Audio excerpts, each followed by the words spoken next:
Decode को powered by Mongia steel, steel का बादशाह। पंजाब नेशनल बैंक, भरोसे का प्रतीक।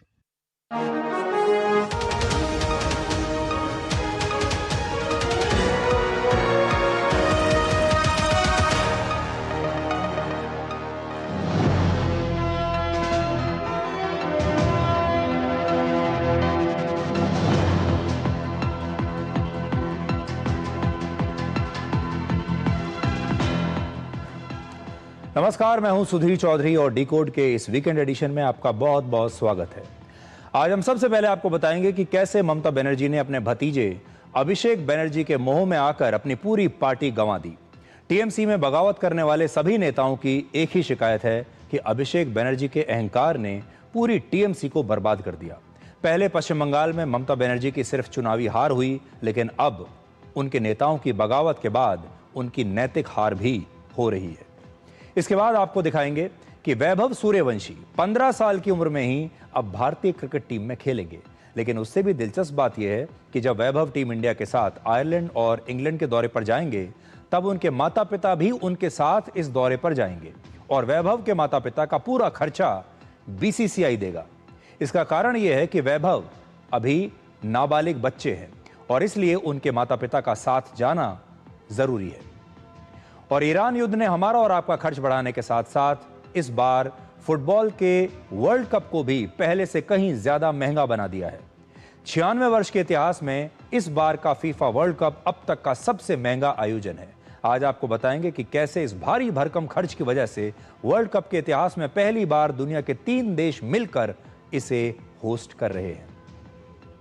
ममता बनर्जी 71 वर्ष की हैं, जबकि उनके भतीजे अभिषेक बनर्जी की उम्र सिर्फ 38 साल है। और ये सारे लोग जो छोड़कर जा रहे हैं पार्टी या जो बगावत कर रहे हैं, उनका ये कहना है कि वो अभिषेक बनर्जी से परेशान है। अभिषेक बनर्जी की जो मैच्योरिटी है वो बहुत कम है और अभिषेक बनर्जी एक नेता नहीं है, इसलिए सारी गलती अभिषेक बनर्जी की है। उन्होंने पार्टी को बर्बाद कर दिया और ये लोग अब अभिषेक बनर्जी के नेतृत्व में काम नहीं कर सकते। ममता बनर्जी के साथ काम कर सकते हैं, लेकिन अभिषेक बनर्जी के साथ नहीं। अभिषेक बनर्जी हैं सिर्फ 38 साल के। ममता बनर्जी लगभग 40 से 42 वर्षों से राजनीति में सक्रिय हैं। उन्होंने जमीन पर उतरकर जमीनी राजनीति शुरू की थी और आज भी उनकी जो राजनीति है वो जमीनी राजनीति है। जबकि 38 वर्ष के अभिषेक बनर्जी के लिए ममता बनर्जी का भतीजा होना ही उनकी सबसे बड़ी राजनीतिक उपलब्धि आप मान सकते हैं। उनकी सबसे बड़ी जो काबिलियत है वो यही है। वर्ष 2011 में जब ममता बनर्जी पहली बार मुख्यमंत्री बनी, उसी साल सिर्फ 23 साल की उम्र में अभिषेक बनर्जी को टीएमसी के यूथ विंग का राष्ट्रीय अध्यक्ष बना दिया गया। सोचिए, सिर्फ 23 साल की उम्र में, जबकि उन्होंने पार्टी के लिए कोई काम नहीं किया था। फिर 3 साल के बाद ही 2014 में सिर्फ 26 साल की उम्र में वो पहली बार लोकसभा के सांसद बन गए और अभिषेक बनर्जी ने लगातार 3 बार लोकसभा का चुनाव जीता, 2014, 2019 और 2024 के चुनाव में। लेकिन इस दौरान उन्हें ये सारे वोट ममता बनर्जी के कारण मिले, उनके अपने काम के लिए नहीं। पिछले 15 वर्षों में टीएमसी में ममता बनर्जी के बाद वो सबसे ताकतवर नेता बन गए और आज वो पार्टी के राष्ट्रीय महासचिव हैं और लोकसभा में पार्टी के संसदीय दल के नेता हैं, जबकि उनकी पार्टी में अभिषेक बनर्जी से कहीं ज्यादा सीनियर नेता मौजूद हैं, जिन्हें बहुत लंबा अनुभव है, जिन्होंने पार्लियामेंट में इतने लंबे समय तक काम किया है, जो कि पार्लियामेंट्री प्रोसीजर्स को बहुत अच्छी तरह से जानते हैं। उन्होंने समाज सेवा की है, समाज को अच्छी तरह से जानते हैं, चुनावों की रणनीति को अच्छी तरह से जानते हैं। वो सब आज अभिषेक बनर्जी के नीचे हैं। ममता बनर्जी का भतीजा होने की वजह से ही अभिषेक बनर्जी को पार्टी में लगातार बढ़ावा मिलता गया, उनका कद बढ़ता गया।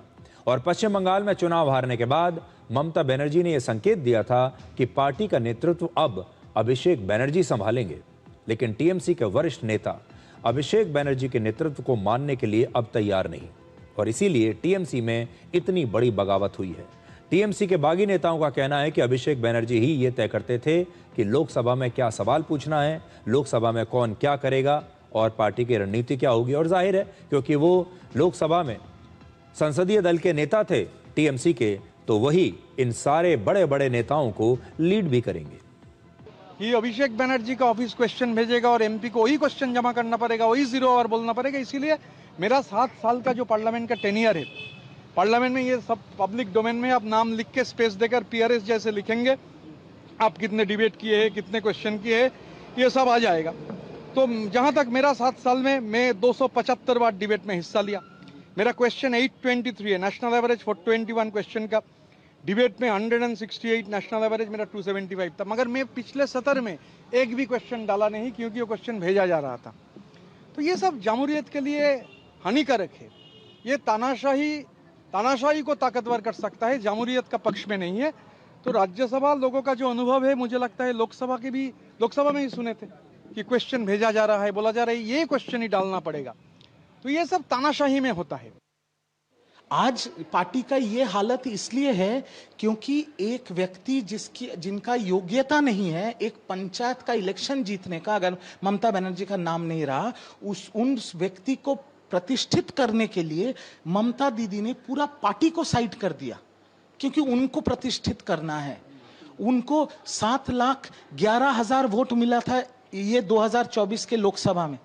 आज मैं गारंटी देके बोल रहा हूं, अगर अभिषेक बनर्जी जी डायमंड हार्बर से कंटेस्ट करेंगे, 7,000 वोट नहीं मिलेगा उनको। तो ये तो माहौल है। डायमंड हार्बर मॉडल के जो अभिषेक बनर्जी के जो स्तंभ थे, वो उनको तो अभी पुलिस हाफ पैंट में घुमा रही है रोड पे, ये पुष्पा लोगों को। तो माहौल ये है, डर का माहौल था पूरे पश्चिम बंगाल में। जो भ्रष्टाचार करेगा, जो पैसा उठाएगा, जो लोगों को मारेगा, जो लोगों को काटेगा, उनको सर पे बिठाया जाएगा। देखो, अगर 2 एमपी जाते तो मैं बोलती हूँ जो उसका प्रॉब्लम था, 3 एमपी जाते तो बोलते उसका प्रॉब्लम था। जब 20 आ गया, इतना ज़्यादा आ गया, तो मतलब उसी में कोई, अगर आप कभी किसके साथ लड़ोगे तो लगेगा कि उसके साथ उसका गलती है।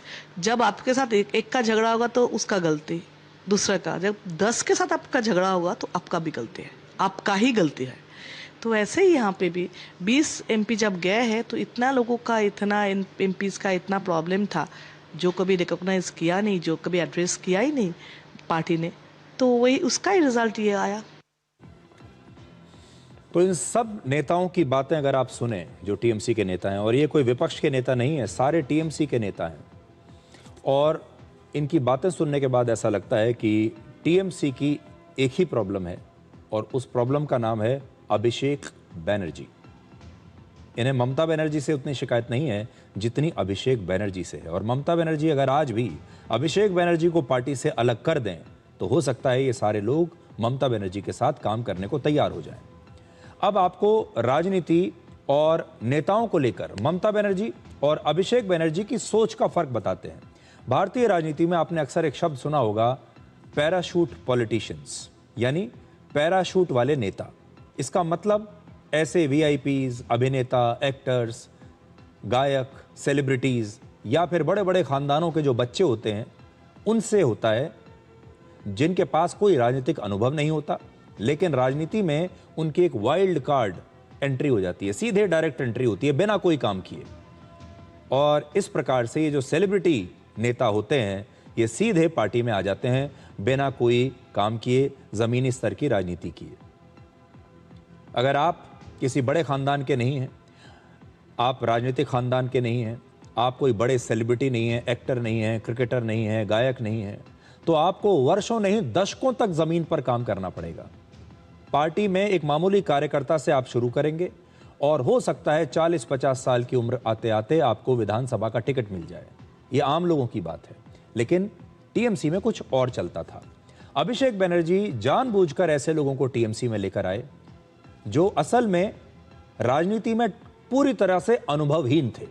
इनमें कोई गायक है, कोई एक्टर है, कोई पत्रकार है, कोई बैंकर है, और इनका राजनीति से दूर दूर तक कोई लेना देना नहीं। जैसे 43 वर्ष के क्रिकेटर यूसुफ पठान, वर्ष 2024 में वो टीएमसी के टिकट पर पश्चिम बंगाल के बैरामपुर से चुनाव लड़े और पहली बार में चुनाव जीत भी गए। इनका राजनीति से दूर दूर तक कुछ लेना देना नहीं है। 61 वर्ष की सागरिका घोष, ये एक पत्रकार है, ये भी 2024 में अचानक से टीएमसी ने इन्हें राज्यसभा का सांसद बना दिया। इनका भी राजनीति से कोई लेना देना नहीं है। 51 वर्ष के महुआ मोइत्रा, ये भी पहले एक बैंकर थी, राजनीति से इनका भी कोई दूर दूर तक लेना देना नहीं है, फिर इन्हें राजनीति में ले आया गया। 33 साल की एक एक्टर सयानी घोष, ये टीवी और फिल्मों में काम करती थी, इनका भी राजनीति में कोई अनुभव नहीं रहा, लेकिन अब ये सांसद हैं। 44 साल की एक्टर कोयल मलिक, ये भी एक्टर हैं और राजनीति से इनका भी दूर दूर तक कोई लेना देना नहीं। ये सारे वो लोग हैं जिन्होंने जमीनी स्तर पर कभी कोई राजनीति की ही नहीं है। ना इन्हें चुनावों से कोई मतलब है, ना राजनीति से कोई मतलब है, ना समाज सेवा से कोई मतलब है। फिर भी ऐसे लोगों को पार्टी में ले लिया गया और सांसद बना दिया गया। अभिषेक बनर्जी ने इसी पैराशूट फॉर्मूले का इस्तेमाल करके टीएमसी में अपना कंट्रोल बढ़ाया। अगर आप ममता बनर्जी की बात करें तो वो ऐसे नेताओं को अपने साथ लेकर आती थीं जो अनुभवी होते थे और जिनकी राजनीति में अच्छी पकड़ थी। जैसे 55 वर्ष के एक जमाने में शुभेंदु अधिकारी फायर ब्रांड नेता थे, अभी वो पश्चिम बंगाल के मुख्यमंत्री हैं, क्योंकि इन्हें भी ममता बनर्जी संभाल कर रख नहीं पाई। एक जमाने में शुभेंदु अधिकारी ममता बनर्जी के सबसे भरोसेमंद नेताओं में से थे। जब वर्ष 1998 में ममता बनर्जी ने कांग्रेस से निकलने के बाद टीएमसी बनाई तो उन्होंने भी कांग्रेस छोड़कर ममता बनर्जी का साथ दिया था। ममता बनर्जी के सिंगूर और नंदीग्राम जैसे आंदोलनों में भी शुभेंदु अधिकारी की बहुत बड़ी भूमिका रही। इसी तरह 69 साल के कल्याण बनर्जी भी ममता बनर्जी के करीबी नेताओं में हैं। कल्याण बनर्जी पहली बार 2001 में विधायक बने, 2009 में टीएमसी से लोकसभा के सांसद बने और इसी सूची में एक और नाम है 66 वर्ष की काकोली घोष, जो इस समय टीएमसी के बागी गुट की नेता हैं। लेकिन एक जमाने में काकोली घोष भी ममता बनर्जी की बड़ी करीबी हुआ करती थी। काकोली घोष एक डॉक्टर हैं और उन्होंने पश्चिम बंगाल में टीएमसी को खड़ा करने में बड़ी भूमिका निभाई है। लेकिन इन तीनों नेताओं की एक ही शिकायत है और वो है अभिषेक बनर्जी का अहंकार और उनका काम करने का तरीका। अभिषेक बनर्जी ये जानते थे कि सेलिब्रिटी नेताओं को कंट्रोल करना आसान होगा, क्योंकि ऐसे लोग ना तो जमीनी स्तर से जुड़े हुए हैं, ना ही इनकी कोई राजनीतिक पकड़ है। लेकिन टीएमसी में सेलिब्रिटी कल्चर के लिए सिर्फ अभिषेक बनर्जी को ही जिम्मेदार नहीं ठहराया जा सकता। इसके लिए ममता बनर्जी भी उतनी ही दोषी हैं। उनकी सबसे बड़ी गलती है कि उन्होंने टीएमसी में यह सब कुछ अपनी आंखों के सामने होने दिया, उसे रोका नहीं। वो ये बात भूल गई कि सेलिब्रिटी नेता पार्टी की चमक दमक और ग्लैमर तो बढ़ा सकते हैं, लेकिन वो सिद्धांत और विचारधारा के मामले में बहुत कमजोर माने जाते हैं, क्योंकि उन्होंने कभी जमीन पर उतरकर आम लोगों के लिए, गरीब लोगों के लिए संघर्ष किया ही नहीं है। उनका जीवन एक अलग स्तर पर रहता है। इसलिए ऐसे नेता जब आते हैं तो जितनी आसानी से आते हैं उतनी आसानी से चले भी जाते हैं, क्योंकि ये सब नेता फायदे के लिए आते हैं। ये जब पार्टी में आते हैं तब ये सत्ता के लिए आते हैं, और ये तभी आते हैं जब पार्टी सत्ता में होती है। और जैसे ही पार्टी कमजोर होने लगती है, सत्ता से बाहर हो जाती है, तो ये लोग पार्टी छोड़कर चले भी जाते हैं, क्योंकि उनके लिए पार्टी हित से पहले उनका अपना हित होता है। इनके पास कोई विचारधारा नहीं है, इनके पास पार्टी से कोई बहुत बड़ा जुड़ाव का कोई संबंध नहीं है, और इसीलिए ये सब हो रहा है। ममता बनर्जी की पार्टी टीएमसी में चल रही बगावत को लेकर एक बहुत बड़ी खबर आई है। टीएमसी के 19 बागी लोकसभा सांसदों के हस्ताक्षर वाली एक चिट्ठी अब सार्वजनिक कर दी गई है, और वो चिट्ठी इस समय आपकी स्क्रीन पर तो है ही, मेरे हाथ में भी उस चिट्ठी की कॉपी है। और इस चिट्ठी को लोकसभा स्पीकर को भेजने का दावा किया गया है कि ये हमने लोकसभा स्पीकर को भेज दी है। अब अगर आप देखेंगे तो ये जो कागज है ये कितना सही है या कितना गलत, इसे लेकर विवाद हो सकता है। लेकिन दावा किया गया है कि इस चिट्ठी पर टीएमसी के 19 बागी सांसदों के हस्ताक्षर हैं, और ये 19 बागी सांसदों के नाम और उनके हस्ताक्षर इस समय आप अपनी स्क्रीन पर देख सकते हैं। ये सारी जो चिट्ठी है इसमें सब कुछ हाथ से लिखा गया है, पेन से लिखा गया है, टाइप नहीं किया गया है। सबके नाम लिखे हैं और साथ ही उनके हस्ताक्षर हैं। अगर आप इस चिट्ठी को देखेंगे तो इसमें 16वें नंबर पर यूसुफ पठान का नाम है, 18वें नंबर पर माला रॉय का भी नाम है। दावा किया जा रहा है कि इस चिट्ठी को टीएमसी के बागी सांसदों के गुट ने ही जारी किया है, और इन बागी सांसदों ने 18 मई को लोकसभा स्पीकर ओम बिरला को पत्र लिखकर संसद में अपना एक अलग गुट बनाने के लिए और इस गुट के रूप में अलग से बैठने की मांग की थी। यानी पश्चिम बंगाल में ममता बनर्जी की चुनावी हार के सिर्फ 14 दिन के बाद ही टीएमसी में यह बगावत शुरू हो गई थी। हालांकि टीएमसी के नेता कुणाल घोष ने बागी सांसदों के हस्ताक्षर वाले इस कागज पर सवाल खड़े किए हैं। कुणाल घोष ने सोशल मीडिया पर लिखा है कि लोकसभा स्पीकर को संसद के रिकॉर्ड में मौजूद इन सांसदों के असली हस्ताक्षरों की इस दस्तावेज पर मौजूद हस्ताक्षरों से तुलना करनी चाहिए, मिलाकर देखना चाहिए। यानी टीएमसी को यह लगता है कि यह हस्ताक्षर जाली हैं और वो चाहती है कि इनकी जांच हो। आज बागी सांसद जगदीश चंद्र वर्मा बसूनिया ने यह दावा किया कि अभी टीएमसी के 19 लोकसभा सांसद इस गुट का समर्थन कर रहे हैं। उनके मुताबिक टीएमसी के बागी सांसद सोमवार को लोकसभा स्पीकर ओम बिरला से मिलकर खुद को असली टीएमसी पार्टी के तौर पर मान्यता देने का दावा अब पेश करेंगे। यह सब होगा सोमवार को। अगले सोमवार हम स्पीकर के पास जाएंगे और असली टीएमसी का गुट बनाने के दावा हम किया है, वो दावा के मान्यता देने के लिए स्पीकर को हम बोलेंगे। उसका ये बोलना ठीक नहीं है, क्योंकि हमारा जो 19 सांसद है वो भी एक सांसद है। किसी को खरीदने के लिए आरोप लगाना ये ठीक नहीं है। ममता बनर्जी को लेकर एक और बड़ी खबर आपके लिए आज ये है कि कोलकाता में उनके खिलाफ एक एफआईआर दर्ज कर ली गई है।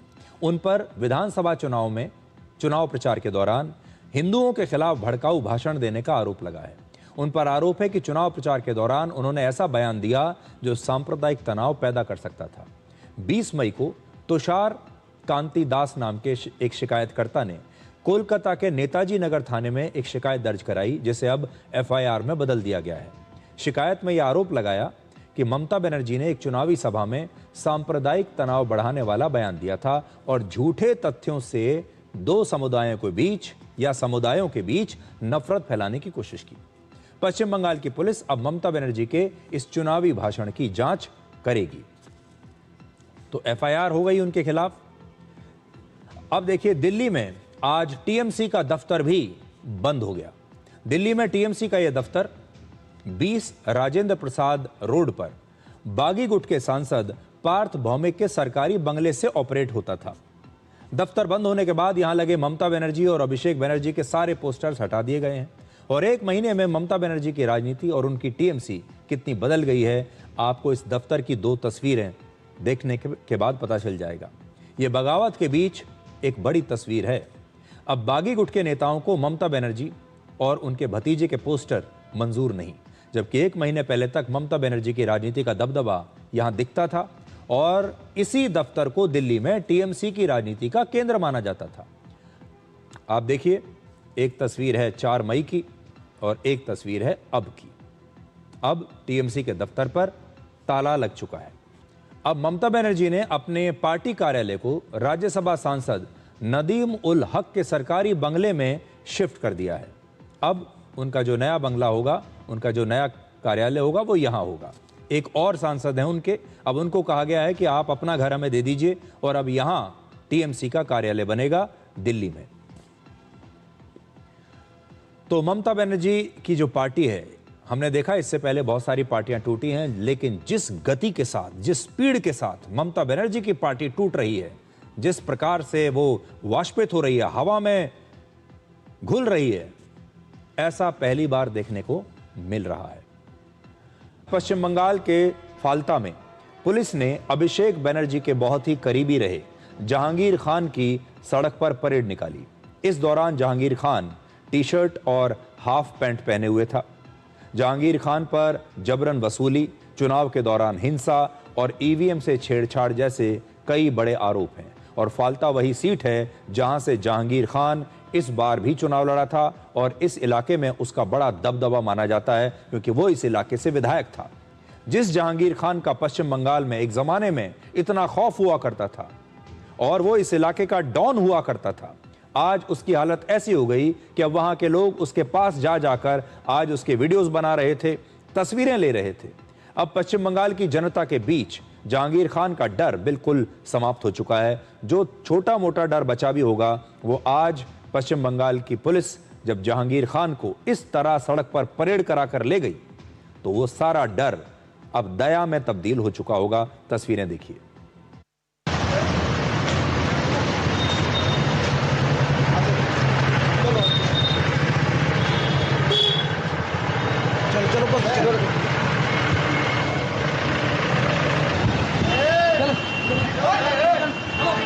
हेलो।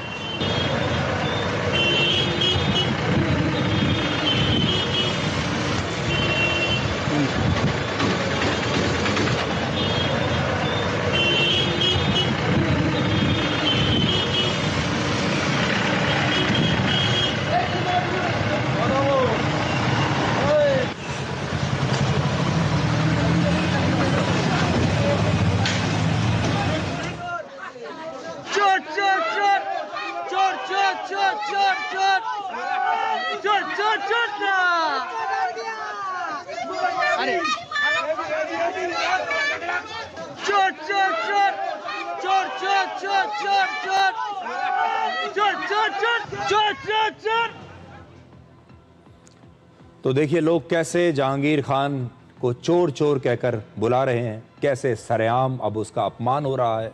पुलिस कॉलर पकड़कर सरेआम सड़क पर उसकी ऐसे परेड करा रहे। देखिए पुलिस वाले ने कैसे उसका कॉलर पकड़ा हुआ है, अभी जो तस्वीर में आप देख रहे थे।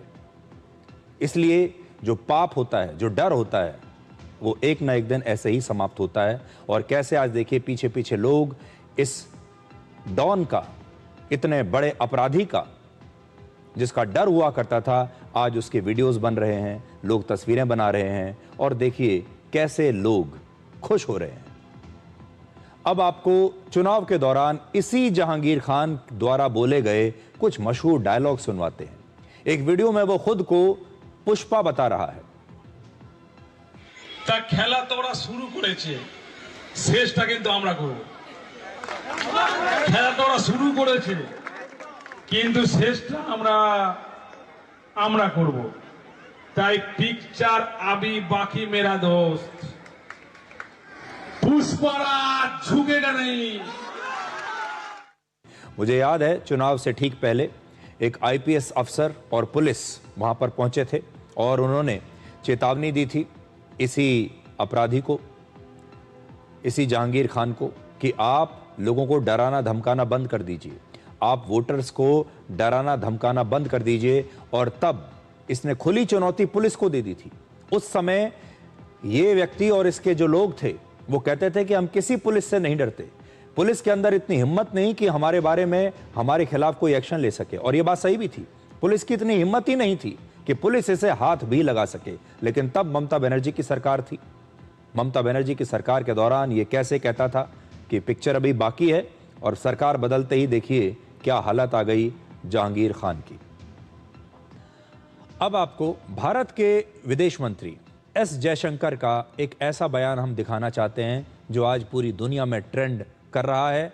और उन्होंने पश्चिमी देशों के दोहरे मापदंड पर यह कड़ी टिप्पणी की है।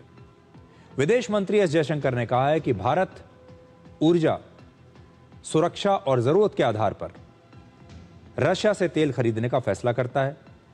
और उन्होंने यह भी कहा कि यूक्रेन युद्ध के समय अमेरिका ने खुद भारत से अनुरोध किया था जिससे ऑयल मार्केट में कीमतों को स्थिर रखा जा सके। और ये बात उन्होंने फिनलैंड में आयोजित एक आयोजन में की, जहां पर प्रेस के लोग भी बैठे हुए थे। और ये विदेश और सुरक्षा नीति की चर्चा का एक प्रभावशाली मंच था जहां पर उन्होंने ये बात कही है। ये एक समिट है और वहां उन्होंने ये कहा। सवाल उनसे जो पूछा गया था, पहले आप देखिए और फिर देखिए कि एस जयशंकर ने क्या कहा। At that time, the US specifically asked India to buy Russian oil to stabilize the world markets. Okay? Right now, if you see, after having first put tariffs on us last year for buying Russian oil, the US then again lifted its sanctions because on Russian oil. They need the oil price down again. Yeah. So let's not pretend that there is some great principle involved here. I mean, if it is on, off, and do it when it suits us and don't do it when it doesn't suit us. I mean, come on, we are all the adults in the room. We know what the game is.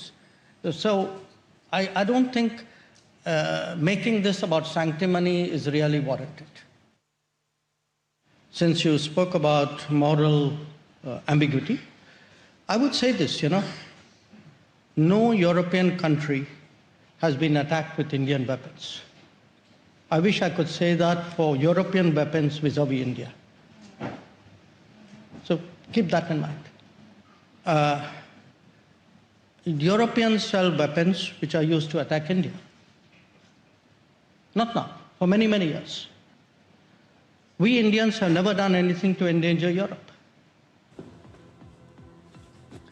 मैं आपको बताता हूं कि S Jaishankar ने Europe में बैठकर ही इतनी बड़ी बात जो कही है, अंग्रेजी में कही है, लेकिन आप देखिए कि उन्होंने क्या कहा है। पहली बात तो उन्होंने ये कही कि बार बार भारत से सवाल पूछा जाता है कि आप रशिया से तेल क्यों खरीद रहे हैं। यूक्रेन और रशिया के बीच में युद्ध चल रहा है और आप रशिया से तेल खरीदकर एक प्रकार से यूक्रेन पर हमले को फंडिंग कर रहे हैं। आपके पैसे से यूक्रेन पर हमला हो रहा है, ये ठीक बात नहीं है। और ये कहकर एक नैतिक दबाव भारत पर बनाया जाता है। उसके लिए विदेश मंत्री एस जयशंकर ने कहा कि हम जो तेल खरीदते हैं, हम डिमांड एंड सप्लाई के आधार पर खरीदते हैं। हमें जहां सूट करता है, जहां हमें सस्ता तेल मिलता है, हम वहां से खरीदते हैं।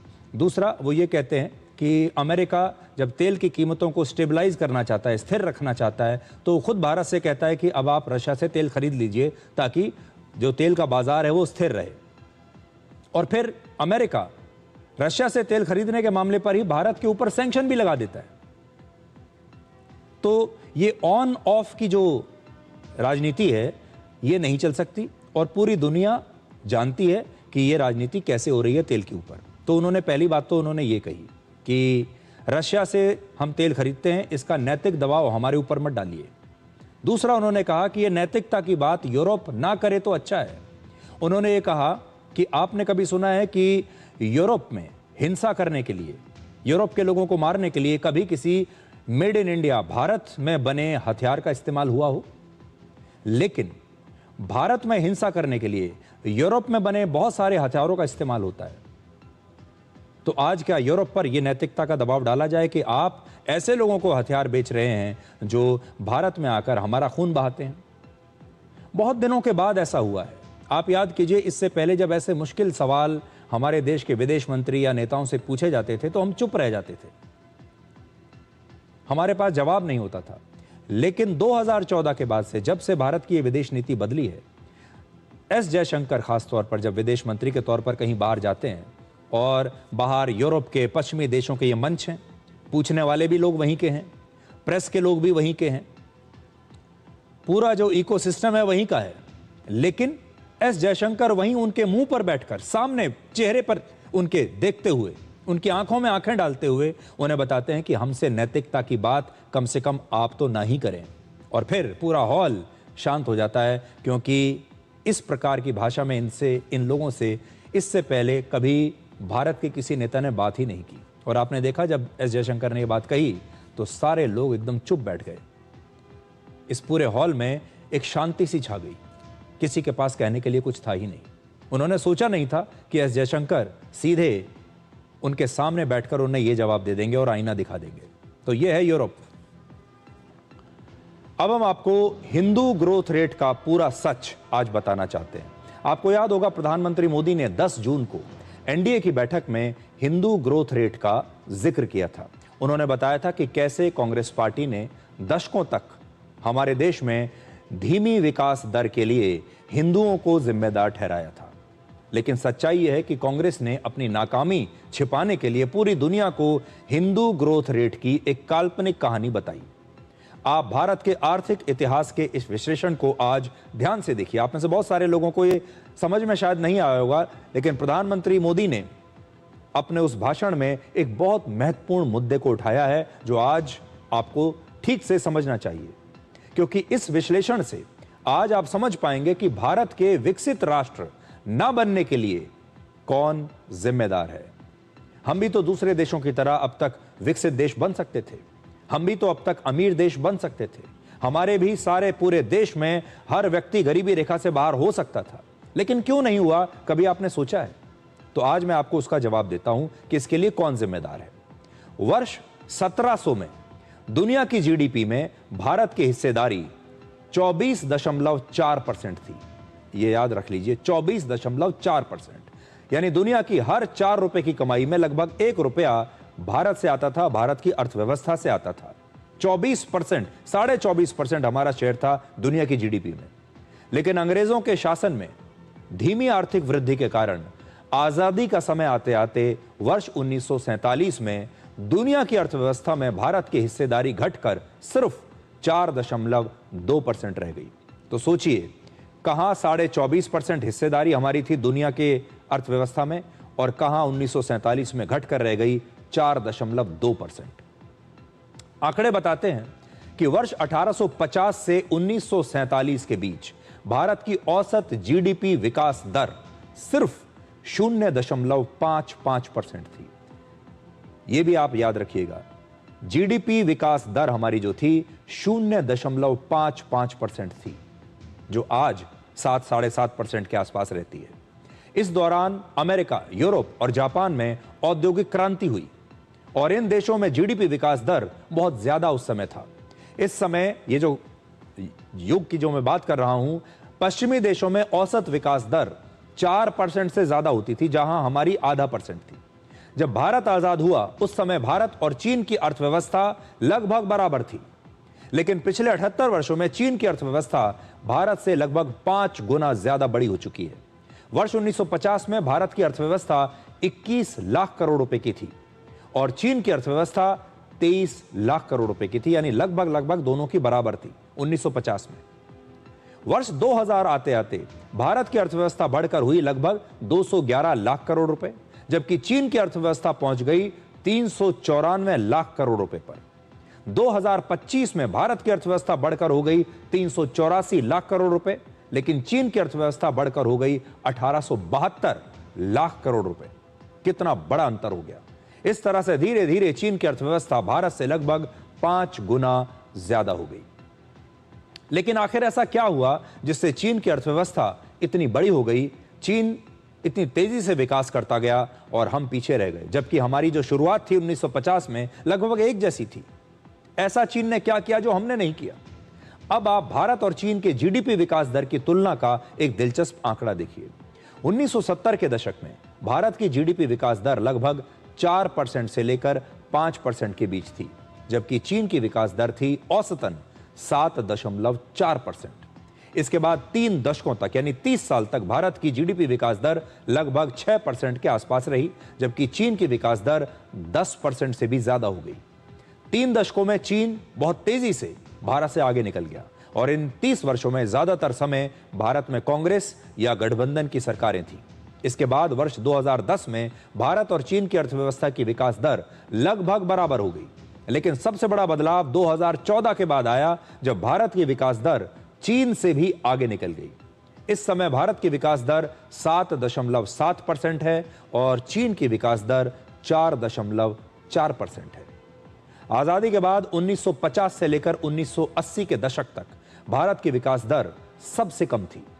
कम विकास दर को बताने के लिए 1970 के दशक में हिंदू ग्रोथ रेट की थ्योरी दुनिया को दी गई। हिंदू ग्रोथ रेट के जरिए यह बताने की कोशिश की गई कि हिंदू धर्म को मानने वाले लोग भाग्य, कर्म और संतोष जैसे विचारों को मानते हैं। वो कम में भी संतोष कर लेते हैं, वो अपने भाग्य के सहारे बैठे रहते हैं, इसलिए वो धीमी विकास दर से भी खुश हैं, क्योंकि उन्हें आगे बढ़ने की इच्छा ही नहीं है। या आप ये कह लीजिए कि यह बताने की कोशिश की गई कि देश का जो हिंदू वर्ग है, जो बहुसंख्यक आबादी है हिंदू, ये आलसी हैं, ये काम नहीं करना चाहते और थोड़े में खुश रहते हैं, संतुष्ट रहते हैं, इसलिए भारत आगे नहीं बढ़ रहा। जबकि सच ये है कि इस धीमी विकास दर के लिए उस समय के हिंदू नहीं, बल्कि उस समय की सरकारें, उनकी नीतियां और उनकी सोच जिम्मेदार थी। उस समय क्या होता था? लाइसेंस राज, भ्रष्टाचार और भारत की बंद अर्थव्यवस्था की सोच ने विकास दर की रफ्तार को बहुत धीमा कर दिया। उस दौर में फैक्ट्री लगाने के लिए, उत्पादन बढ़ाने के लिए, कोई भी नया सामान बाजार में लाने के लिए, कोई भी सामान बाहर से इंपोर्ट करने के लिए सरकारी मंजूरी की जरूरत पड़ती थी। इसी को लाइसेंस राज कहते थे। यानी आपको कोई भी सामान अगर भारत में बनाकर बेचना है, उसके लिए पहले आपको सरकार से लाइसेंस लेना पड़ेगा। और उस समय की सरकारों का मानना था कि अर्थव्यवस्था में राज्य की भूमिका सबसे महत्वपूर्ण होनी चाहिए, यानी सरकार की भूमिका, स्टेट की भूमिका सबसे महत्वपूर्ण होनी चाहिए और प्राइवेट सेक्टर को बहुत सीमित आजादी उस समय दी गई। प्राइवेट सेक्टर को भी हर काम के लिए सरकार से इजाजत लेनी पड़ेगी। सरकार तय करेगी कि प्राइवेट सेक्टर में कौन सी कंपनी क्या बनाएगी, कितना बनाएगी, कितने दाम पर बेचेगी। और उस समय भारतीय अर्थव्यवस्था को काफी हद तक पूरी दुनिया से एकदम बंद रखा गया। हम दुनिया तक नहीं जा सकते और दुनिया हम तक नहीं पहुंच सकती।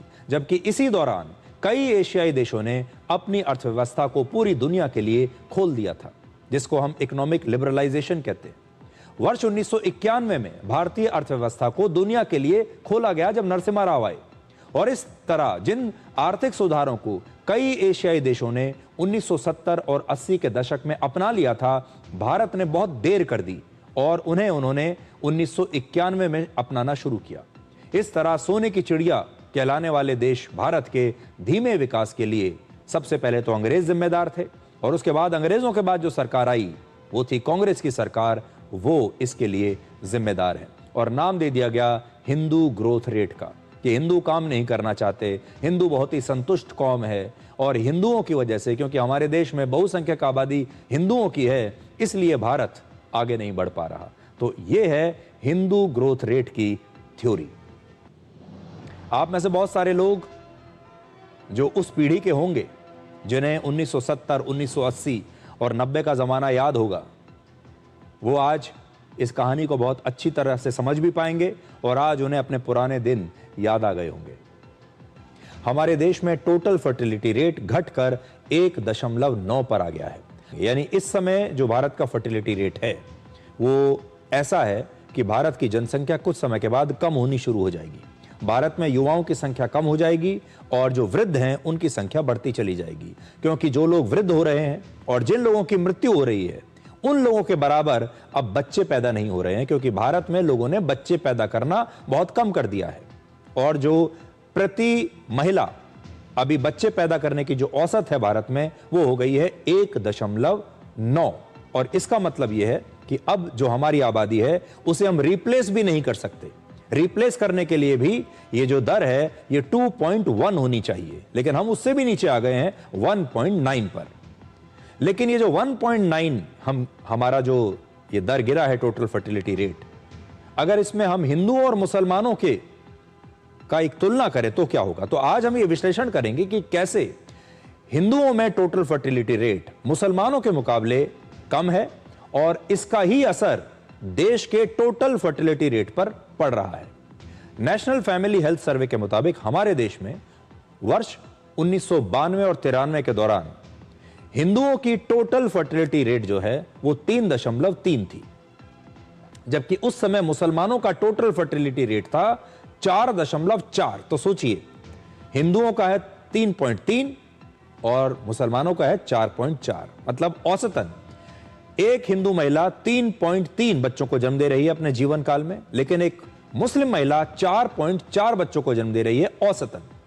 लेकिन 27 साल बाद वर्ष 2019 से लेकर 2021 के बीच हमारे देश में हिंदुओं का टोटल फर्टिलिटी रेट घटकर 1.94 हो गया, जबकि उस समय मुसलमानों में टोटल फर्टिलिटी रेट था 2.36, 2.36। यह सही है कि हिंदुओं की तरह मुसलमानों का टोटल फर्टिलिटी रेट भी लगातार घटा, लेकिन अब भी मुसलमानों में हिंदुओं के मुकाबले टोटल फर्टिलिटी रेट लगभग 22% ज्यादा है।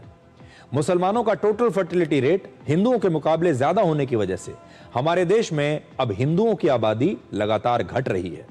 आजादी के बाद वर्ष 1951 में पहली बार जनगणना हुई और उस समय हमारे देश में 84% हिंदू आबादी थी और 10% लगभग मुस्लिम आबादी थी।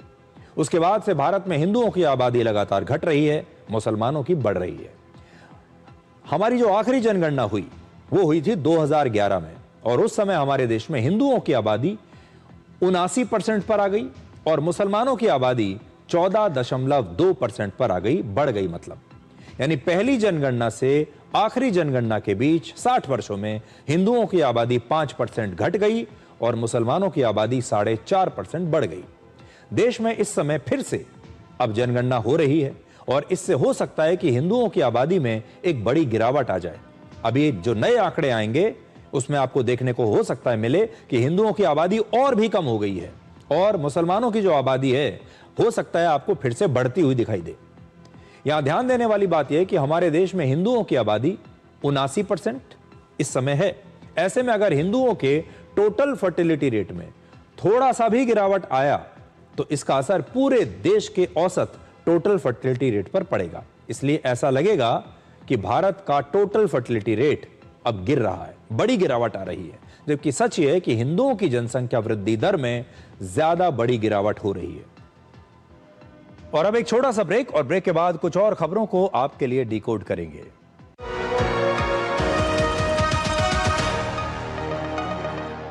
जिंदगी में हम सबका एक सपना होता है।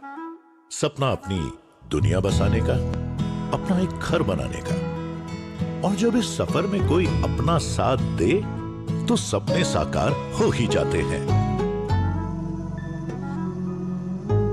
भरोसे से ही बनता है आपके अपने सपनों का आशियाना। ऐसा ही आपका अपना साथी पंजाब नेशनल बैंक, जो बरसों से जीत रहा है देश का भरोसा। PNB, मेरा अपना bank. This is no ordinary sky. This is where legends are born. Space transition. In the vast expanse above, the Indian Air Force reigns. Unseen, unstoppable, unmatched. The Indian Air Force to be a cut above.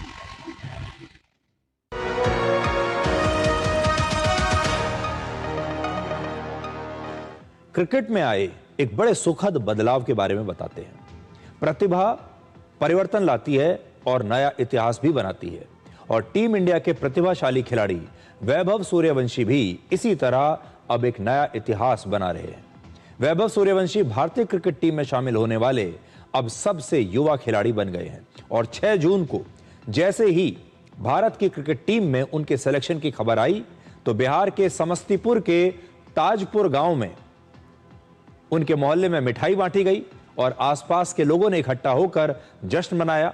तो सबसे पहले हम आपको वैभव सूर्यवंशी के गांव में लेकर चलते हैं, उनके मोहल्ले में लेकर चलते हैं, और देखिए कि जैसे ही खबर आई तो उनके आसपास जो लोग थे, पड़ोसी जो उनके थे, वो कैसे जश्न मना रहे हैं।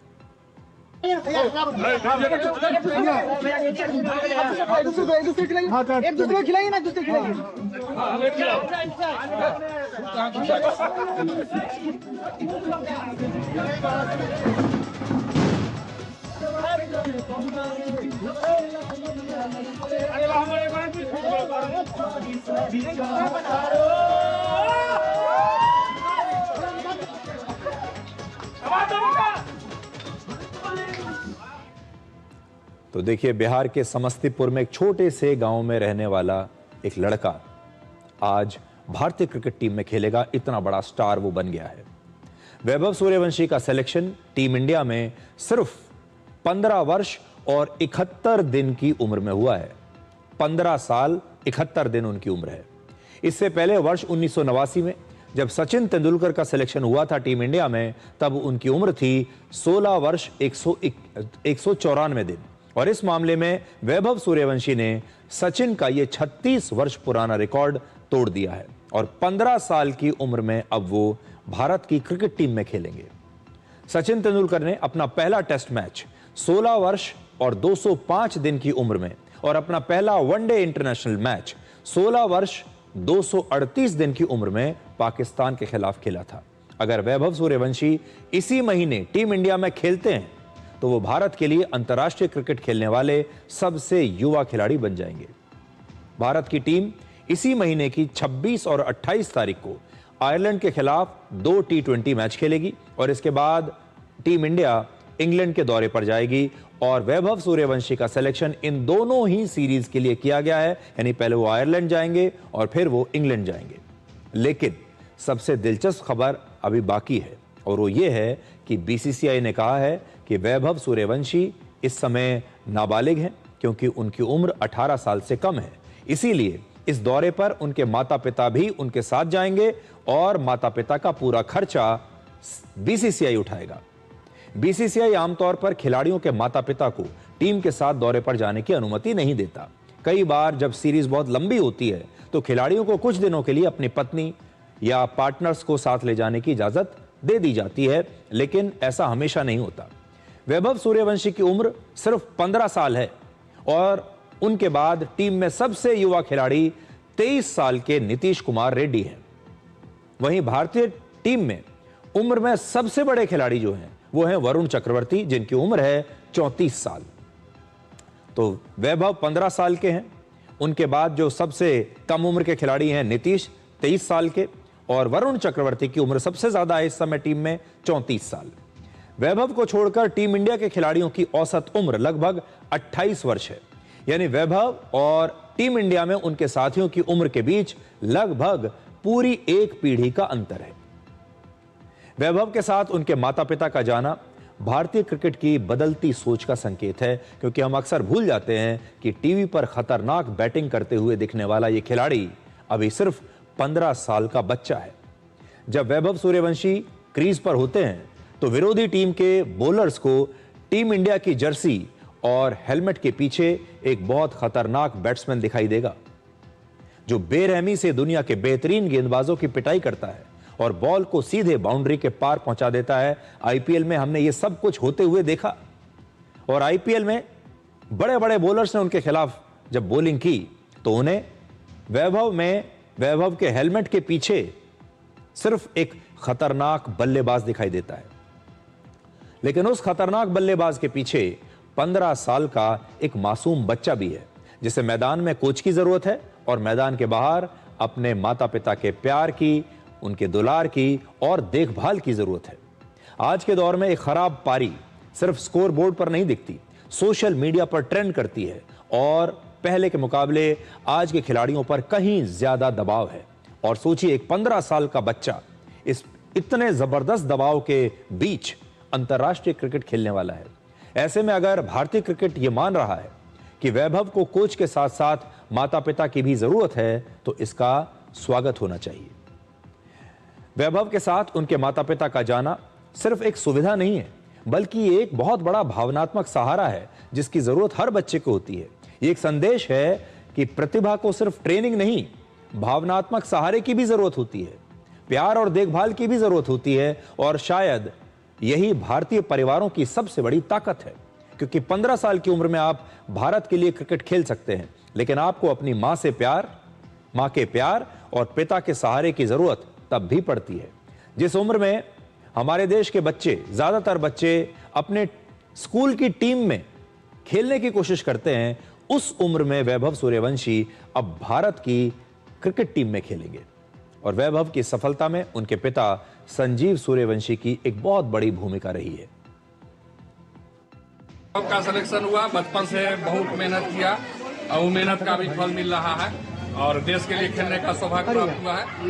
बस अब यही इच्छा है कि देश के लिए खूब अच्छा खेले, खूब मैच जिताए, खूब रन बनाए। दुनिया में हर पिताजी माताजी अपने बच्चे के लिए लाइन कोई हो खूब मेहनत करते हैं, उनकी इच्छा होती है कि बच्चा अपने अथी में शीर्ष पर जाए।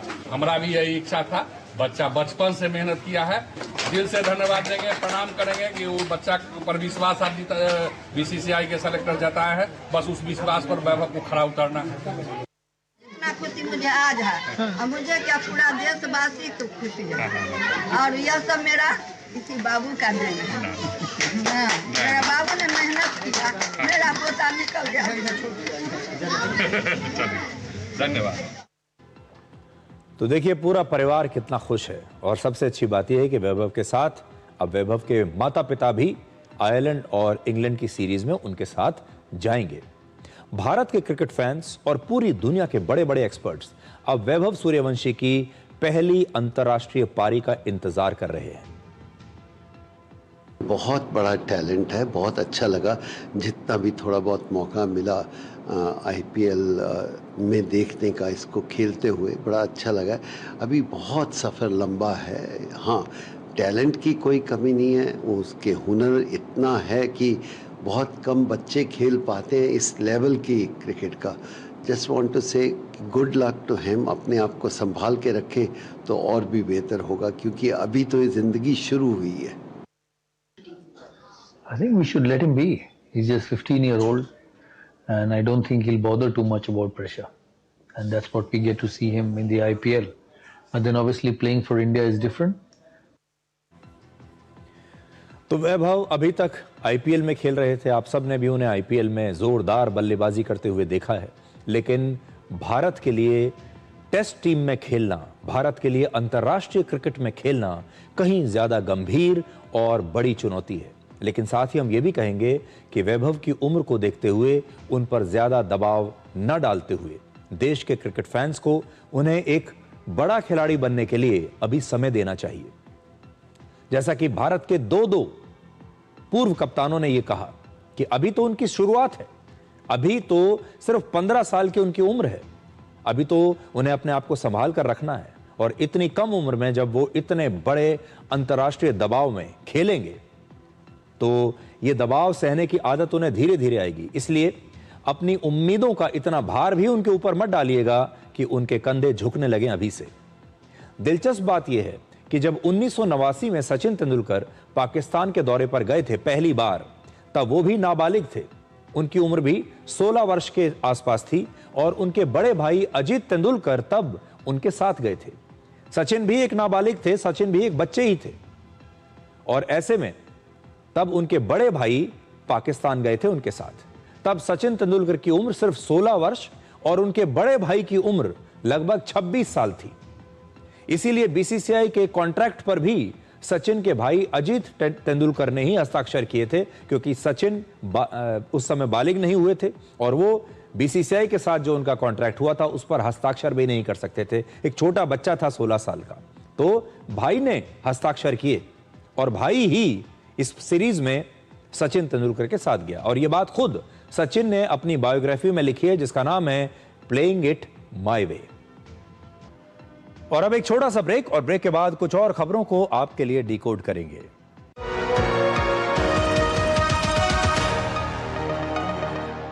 This is no ordinary sky. This is where legends are born. Space transition. In the vast expanse above, the Indian Air Force reigns. Unseen, unstoppable, unmatched. The Indian Air Force to be a cut above. ये देख कैसे। Happy birthday भाई। दिखा? हाँ, मेरा favourite colour. हमेशा shopping. I know माँ, but खर्चा करने की भी यही उम्र है, राइट? सेविंग करने की भी यही उम्र है। आई नो पा, सेव करो, सही जगह निवेश करो, रकम पर ब्याज मिलेगा, जिसे फिर से निवेश करने पर ब्याज मिलता रहेगा। आई नो ना। आरबीआई कहता है, करो सही शुरुआत, बनो फाइनेंशियली स्मार्ट।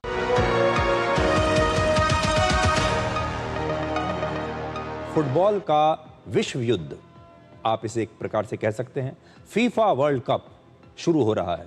ईरान युद्ध का असर सिर्फ आपकी जेब पर नहीं बल्कि फुटबॉल के वर्ल्ड कप पर भी पड़ा है, और यही वजह है कि ये अब तक का सबसे महंगा फुटबॉल टूर्नामेंट होगा। जिस तरह क्रिकेट में आईसीसी सबसे बड़ी संस्था है, उसी तरह फुटबॉल की सर्वोच्च संस्था है फीफा, और फीफा ही वर्ल्ड कप का आयोजन करती है।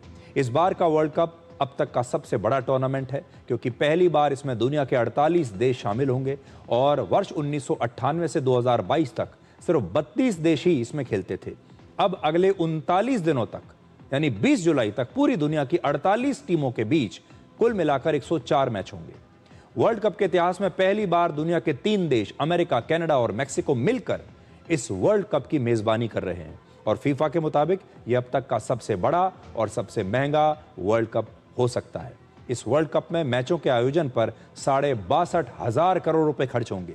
इसीलिए किसी एक देश के लिए इतना खर्चा उठाना, इतना आयोजन करना मुश्किल था, और इस खर्च के बढ़ने की सबसे बड़ी वजह है 3 अलग अलग देशों में जो है 104 मैच हो रहे हैं, जिससे यात्रा, सुरक्षा और लॉजिस्टिक्स का जो खर्च है वो बहुत बढ़ गया है।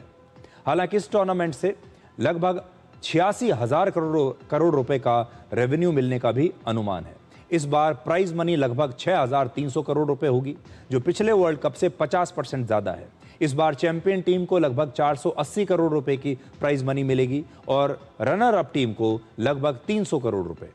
इसके अलावा टिकटों की बिक्री, स्पॉन्सरशिप, ब्रॉडकास्टिंग राइट्स और टूरिज्म से लाखों करोड़ों रुपए का रेवेन्यू भी मिलेगा। इसकी सबसे बड़ी वजह यह है कि पूरी दुनिया में फुटबॉल के लगभग 500 करोड़ फैंस हैं। यानी दुनिया की 820 करोड़ की आबादी में से 61% लोग किसी न किसी तरह फुटबॉल को फॉलो करते हैं। और यही वजह है कि जब फीफा वर्ल्ड कप शुरू होता है तो सिर्फ 48 टीमें नहीं खेल रही होंगी, बल्कि पूरी दुनिया की नज़रें वहीं पर टिकी होगी। अब आप मेक्सिको में इस वर्ल्ड कप की ओपनिंग सेरेमनी की तैयारियों की कुछ तस्वीरें देखिए।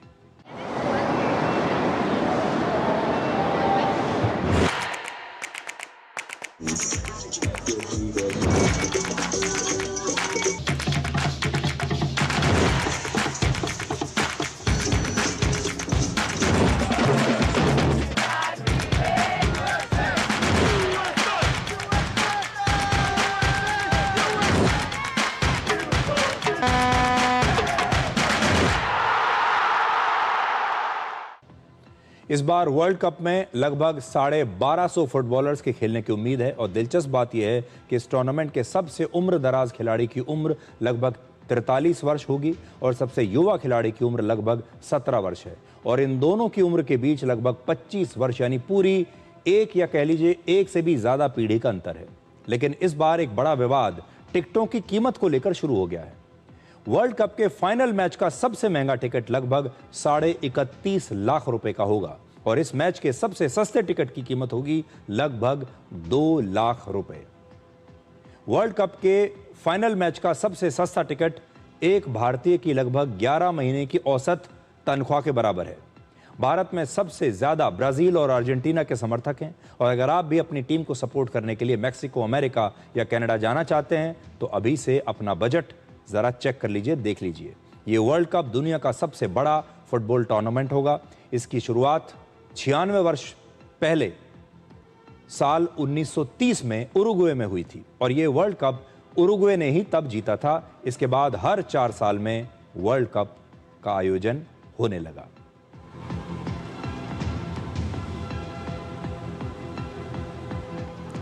तो आज डी कोड में इतना ही। अब आपसे हमारी अगली मुलाकात होगी सोमवार रात 9 बजे। तब तक आप खुश रहिए, सुरक्षित रहिए, स्वस्थ रहिए। नमस्कार।